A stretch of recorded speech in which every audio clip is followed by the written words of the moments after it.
I couldn't be fucked doing a video diary last night because I was just too fucked, to be honest with you. Like, getting on a plane in itself was traumatic enough.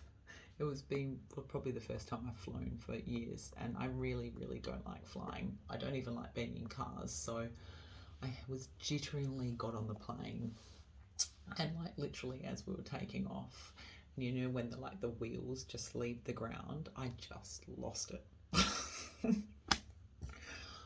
Lost it crying. I was such a mess, and I was flaring so hard. Like, I'd eaten once that day, and the pain was just like all consuming. And I think obviously the pain's flared by stress and anxiety. I mean, they're always, of course, it's intertwined. How can it not be?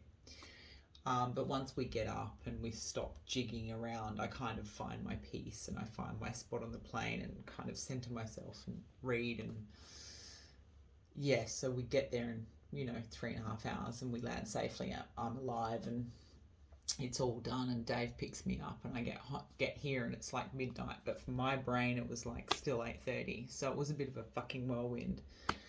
I slept well, but my sleep is now being interrupted with quite severe pain, even though I'm on like probably 100 milligrams of tapentadol now, it's getting quite high. It wakes me up now like I'm in agony.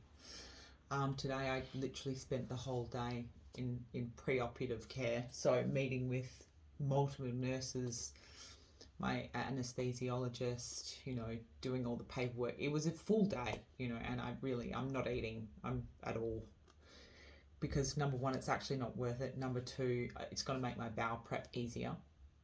The less I have in me, the easier the bowel prep is going to be. And I know that probably sounds a bit like a bit of an eating disorder, but it is until we get to the bowel prep. So I'm just kind of trying to make my life a little bit easier. And the last chat I had with the anesthesiologist, or whatever you call it, was very lovely. He was a very lovely man. So he thinks I'll probably be under minimum 2 hours, more likely to be 4 to 5.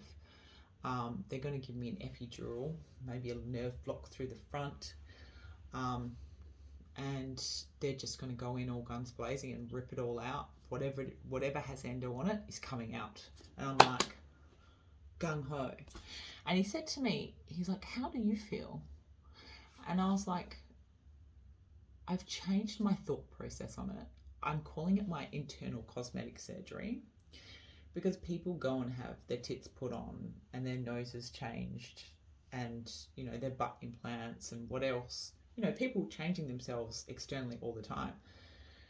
I'm changing something internally to make my life better, and this is internally cosmetic for me, because I'm going to feel better. I'm not going to be in pain and sick anymore. So I'm kind of removing the part of it that's scary and making me sick, because I don't want to have that sick mind mentality. Yes, I'm unwell. Yes, I'm not kind of at my peak at the moment, but if I can try and change my mindset for it to be a positive, I feel like it's a better way to move through this, because the next 3 days are going to be tough. My calorie intake is going to get lower. There's going to be more diarrhea coming out. I'm not in my home. I don't have my daughter. I don't have my partner. I've got beautiful friends around me. So there is a lot of positives. I'm really enjoying Sydney. Sydney is a beautiful place. King's Cross is rocking. So I'm good.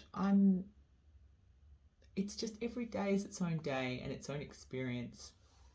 And you'll always learn something from the day, So I'm just staying present.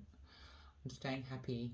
I'm staying optimistic. And when I'm scared, I'm just allowing myself to be scared, because it goes in waves.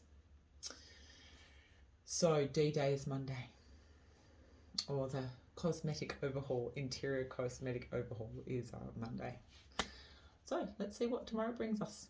Less calories, I dare say.